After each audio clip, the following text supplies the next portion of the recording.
Hello! If you wanna cook best rice in the world, you better start with the shop, where you will get a pack of rice. I cook for 3 persons, so I need 1 cup of rice. You can take a cup of a glass.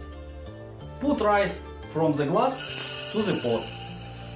First secret of best rice in the world, you need to wash rice in the pot for 3 times. Do like I do. Now add 2 glasses of water to the pot with the rice and put our rice to the fire. When the water in the pot starts to boil, you need to take off the cap and mix rice. Do it just for 1 time.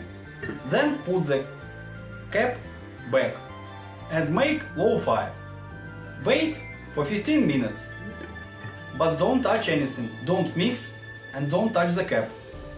The second secret, after 15 minutes you take the rice from the fire and you need to wash it for 10 seconds in real hot water.